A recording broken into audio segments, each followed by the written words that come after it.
What's up? Welcome to another edition of the Sports Office. We are back. It is good to have you with us tonight. Boys are here. Greg is here. Luderman's here. Happy Veterans Day. Happy Veterans Day to you. Day. Thank you for your service. Thank you for your service, Luderman. Thank you both. Thank you both. Yeah. We always thank the veterans, men, women, young, old. We love our vets. Put together a very nice special that we aired tonight on Fox 2. Good job with that, man. Good job. Thank you, brother. I know it is a passion project for you. It is. Yeah, It is. good job. 25 years. Hey, by the way, you can join us tonight right here. You click on that. That'll bring you into the Zoom room. Over here is where our friend Tommy is. He'll find you up on the Zoom, and then we'll get you on a little bit later. We're going to talk some NFL. This is a fun one for me because I'm bringing in an old friend, a guy that I've worked with 35 years ago. Bruce Murray. We were together in Washington, D.C. Bruce joins us now. He's from SiriusXM NFL Radio. Murray, what's going on? Dan, I couldn't be happier to be here. You know, all these years of you coming on my show as a guest, I never got the invitation. I'm only concerned that you had to go deep into the Rolodex. How many people said no before you called me? No, absolutely not. I said, let's talk some NFL, and I'm kind of racking my brain. I'm like, who can I? And then I said, let's call Murray. He sits there and talks to people about the NFL every day, every fan base. You're like a lightning rod for every single one of them. And I thought that would be fun. I mean, I was actually thinking, so you and I worked together at WTEM in Washington, D.C. I listened to you guys in college when I was in college. He listened to us in college. Oh, my goodness. So it just means he's old, too. So Yeah, just date us a little. So we both did Bullets pre- and post-game. Yep. Brutal. We both did Washington's football team post-game. Mm-hmm. Was it us? Because none of those teams ever won. I'm starting to think that it may have been us. I am wondering out loud. You know, I hosted the Jim Lynam show when he was the coach, and then it was Wes Unseld. Did you work with either of those guys? Because, you know, Jim was as good as can be. Wes, thank God when that hour was over every week. I did host the Wes Unseld show for a year, and then my proudest moment was at the end of the year where he thanked me, and it didn't seem like he actually hated me because they were the worst. I mean, they were winning like 16 games a year. It was beyond bad. So like now.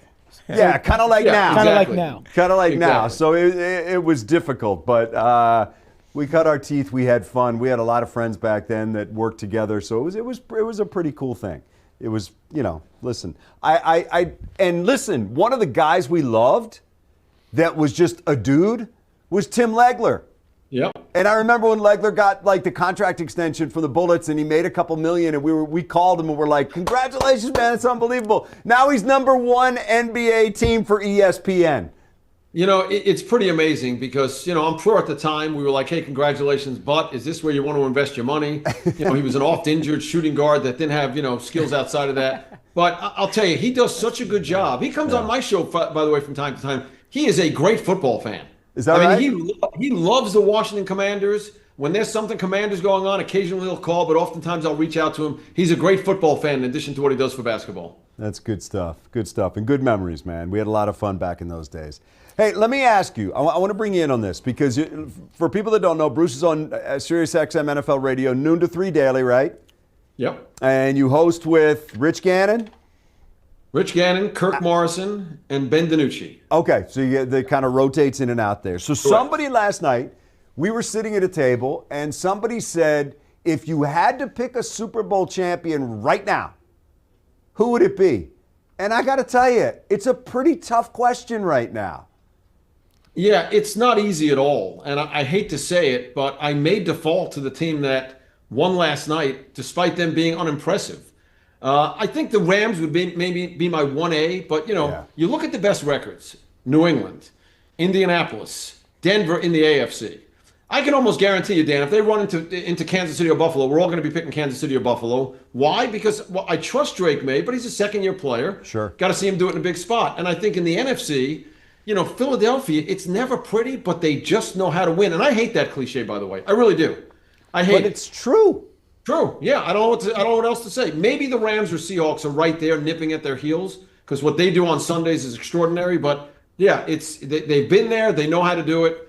I think I would lean in on the Eagles, as much as I hate to say that. So if you go and look, and I did, for the odds right now, it's still the Chiefs. Yeah, the Chiefs are still the odds-on favorite at 5-4 to win the Super Bowl, and that's purely a Mahomes play. Well, weren't the Ravens favored to win the AFC North when they were 1-5? Yes. I mean, I would look at those numbers and go, what?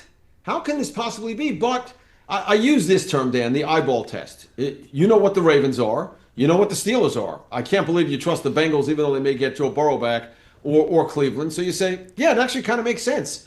And what you said is it kind of makes sense, too, because you get to a big spot. Remember a couple of years ago when Kansas City got the one home game against Miami, then had to go on the road to Buffalo and Baltimore? Right. Well, what happened? They just won. When it's the month of January, they kind of figure things out. I don't have a problem with those being the odds. So here you are on the air every day, and you talk about every team in the league. And you see good, you see bad. So if somebody came to you and said, Bruce, what do the good teams have in common? What are the good teams that you talk about all the time have that's different from the teams that struggle year after year? Well, first of all, you're wrong about one thing. I only talk about 31 teams. I refuse to discuss the Giants, as they are my team. They're on my list, by the way. Yeah, well, good luck with that one. You'll have to turn to your guys because I've got nothing to say about them. But I think, look, it's not that complicated, Dan. You know, you start with the quarterback, and then you go to the head coach. Now, we've got a team in New England that, yeah, we're still kind of warming up to, Drake May. In Indianapolis, do we really believe in Daniel Jones? But those teams are well coached. Denver is well coached, obviously. I don't know that Philadelphia is well coached, but especially with what they did last night with under 30 seconds to go. But they're so well built. So I don't think there's a running theme for all of them. But the easiest thing to overcome if you're short on personnel is if you have the coach and the quarterback. See the Rams, and the Rams have great personnel, by the way. Right. But it starts with those two guys. Yeah, I look at what's happened here in Detroit, and for years, guys would get drafted, they would come in here, they wouldn't be good, they wouldn't get second contracts, then they were gone, and then they'd think, okay, we're going to go spend a bunch of money in free agency, and that's going to work. It doesn't work. And I'm sure every year you have conversations in March about teams that just won the lottery in March because they went out and spent $180 million on 3 different players, and 2 years later they're getting rid of those players because it didn't work. Right, but with some exceptions, you got to be fair. I mean, I look at a Patriots team that spent wildly in the offseason. The biggest contract that was handed out was Milton Williams coming over from Philadelphia, and that hasn't seemed to gotten their way. Now, that's a testament to Mike Vrabel and the way he brings guys in. Did you see the play the other day when Travion Henderson was running in for a second touchdown? Did you guys see that? So I don't think I did. He's going up the left sideline. He's got a 61-yard touchdown run, and he's 5 yards clear of any defender. He cuts it to the inside of the field, and he looks over to the coaching staff to say, should I score?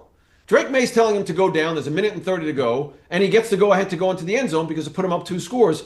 I mean, what does that tell you about the culture in New England that here's a guy that's, he's only scored twice in his career. He's got a chance at a third, and he looks over to Mike Vrabel and says, what should I do? Yeah. And Mike waved him into the end zone. That to me is amazing. Yeah, and total respect for Vrabel.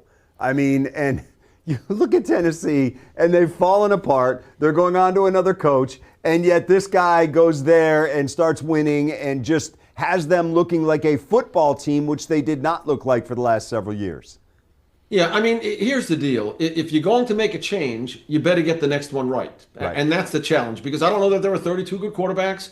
I don't know that there are 32 good coaches. I think back to the Broncos with John Fox. They were winning 12 games every year with Peyton Manning. Ownership out there said, not good enough, and they brought in Gary Kubiak. They won a Super Bowl.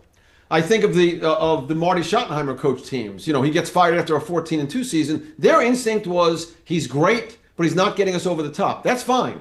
Yeah. But if you move on, you better get the next one right. And that applies to the quarterback position as well. In Detroit, they got rid of Jim Caldwell because the belief was he was good enough to get them to the playoffs, but not good enough to take them the distance. They brought in Matt Patricia. That would go against your rule that you're supposed to do better when you hire the next one.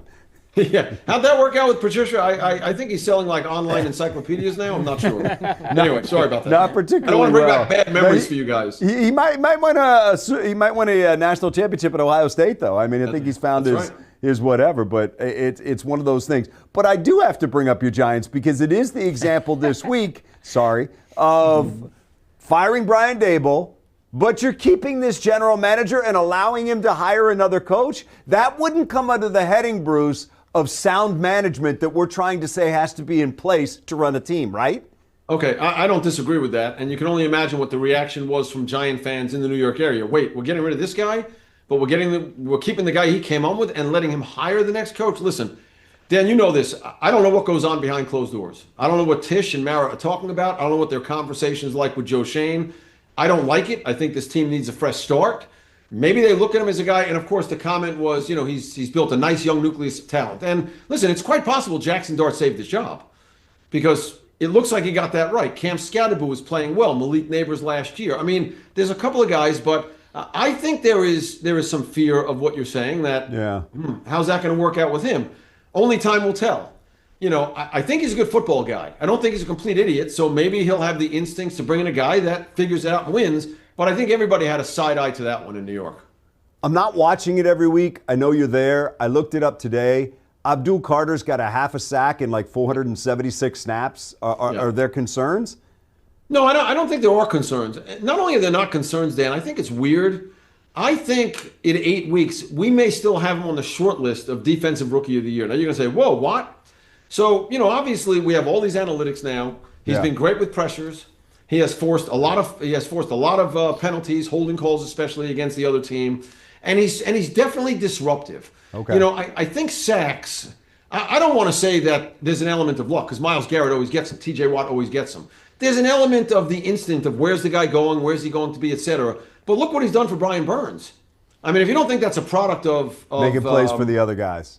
Yeah, So I don't think there's any concern. He's super athletic. He's a freak on the football field, and I do think at some point those sacks will come. I do, and we kind of ran into this last year where people were pointing out the fact that the Lions, towards the end of the year, were number one in the NFL in pressures, blah, blah, blah, blah, blah.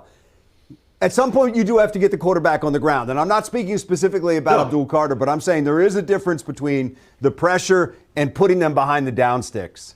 But by the way, I completely agree. And maybe a week or two ago, I had Mike Mayock on. I was asking about the Philadelphia Eagles, who are right now a team that doesn't do a great job of getting the quarterback on the round. Remember when they were winning, when they were going to Super Bowls, winning Super Bowls, 50, 60, 1 year 70 sacks, and then they pin their ears back.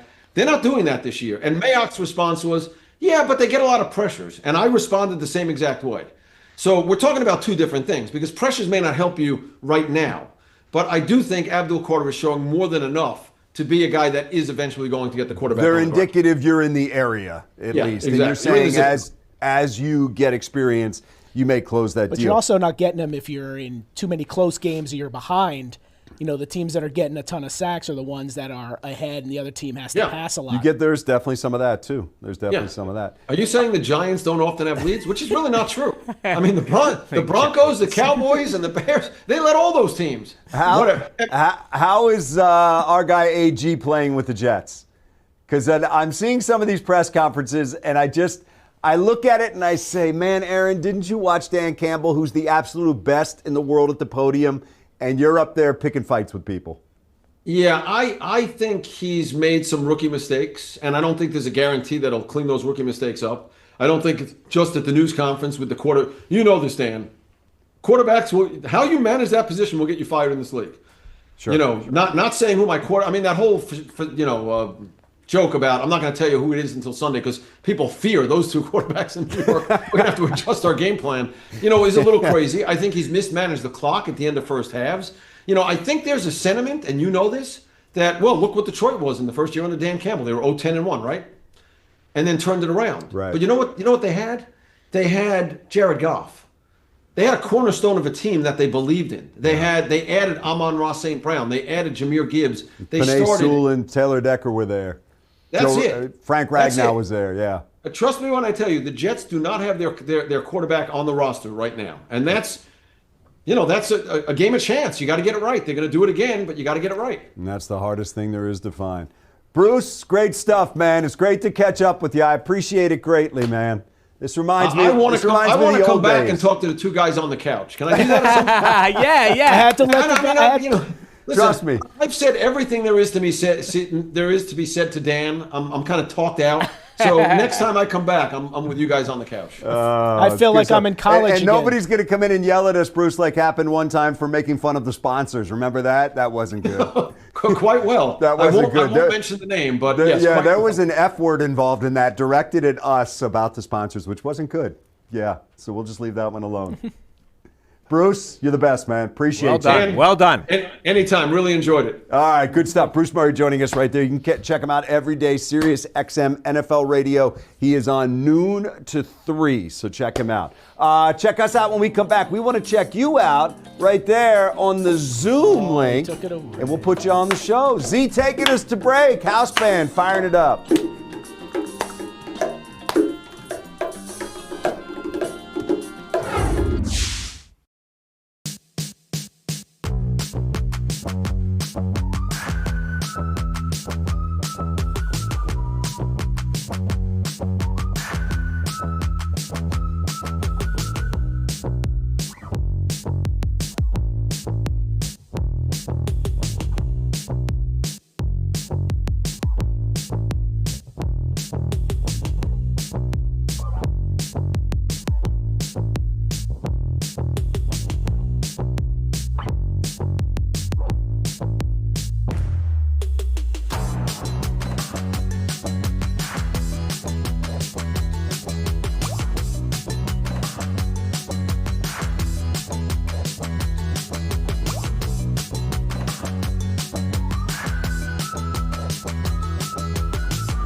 All right, there it is. Zebo bringing us back in. House band firing it up. Sports office rolling on. We're going to get to you because we invite you to be part of the show. Right there. Click on the Zoom link and you can join us. You feeling it, Luderman? I'm feeling it. You feeling the beat? Z, top job. I love you. Papa Dot, what's going on, man? What's happening? What's going on, fellas? Papa Doc. Everything's good. What's going on? I got something about the game. I got it for the game last Sunday. The Lions and the Commanders. It was a good game, but they could have did a little bit better. Because I don't think we're going to have a shot with Philadelphia next week. Well, I mean, they scored all 8 times they had the ball. That was pretty good. But look, Philadelphia is a whole different challenge. A, you're playing at Philadelphia. B, they're Super Bowl good. We know that. And you got to be able to handle Hurts and Barkley and Smith and Brown and all those guys. I mean, they are legit. I mean, this is 2 of the best teams in the NFL. And you're playing Papa Dot, Super Bowl champion. You got to see what you can do. They got to step up. They got to play flawless next week. They got to play flawless. Yeah. No mistakes. You can't make a mistake against Philadelphia and give their defense points. You can't make a mistake against Philadelphia and give Jalen Hurts a short field because they'll just take advantage of it at that point. Yeah, because they got the defense, boy, because the game last night between them, Philadelphia and Green Bay, it was just a defensive game. Yeah, not a lot of offense. It's not going to be the Commanders' defense they're facing this week. No. Not I even mean, close. you did what you had to do against Washington. Papa Dot, appreciate you, man. You did what you had to do against All right. Washington. They're a struggling team, and you found a way to get Well, I in want to there give and beat credit because I was talking about, everyone's giving Dan Campbell all his flowers about calling the plays and, for sure. But we're going to really find out this week because last week, as our one of our digital team, David Comer, said to me today, it was like playing Madden on rookie with the Lions offense because that Commanders defense is so bad. Yeah, And well- they just ate them up the whole. I mean, it was indefensible. It was bad. Yeah. It was bad. Real And, bad. and you could tell that the Washington fans were not expecting much more than that because there were a lot of Lions fans at that game, man. There's so many Washington fans that sold their tickets. We're looking I'm walking across the mezzanine before the game, and I look out at the entrance gates. It's all blue. I'm like, where are we? It's all blue. And then at the game, once it was, 35-16, and it started to rain, anybody wearing burgundy and gold was just up and out. They were gone. They had wanted nothing to do with it anymore. Lions Sunday night in Philly. Woo! It has a ring to What's it the there. weather going to be?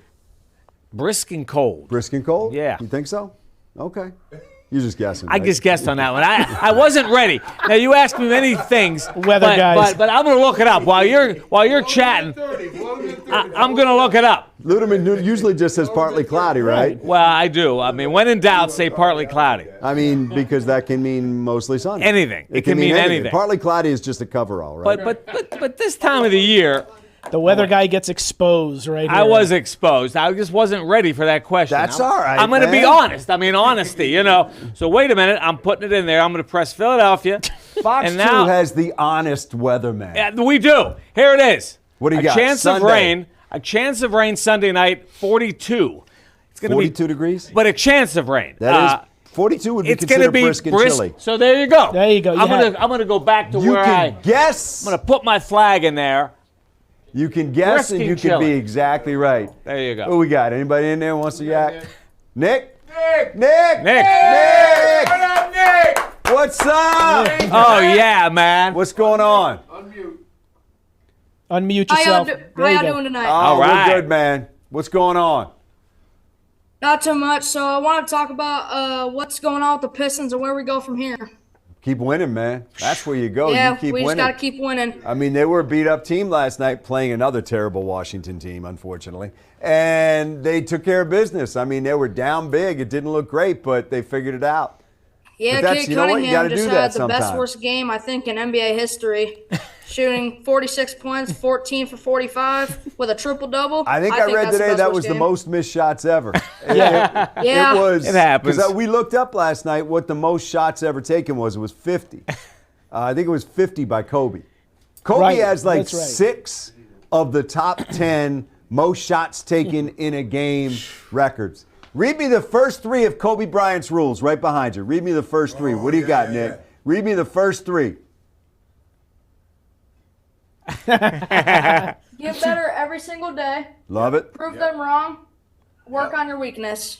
There it is. you go. I Wow. love it. Deep. Nick, life advice. Appreciate you, man. Keep rocking the Pistons gear. We will take a break. We're coming right back. Zebo, fire it up. Take us out, man. Woo!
All right.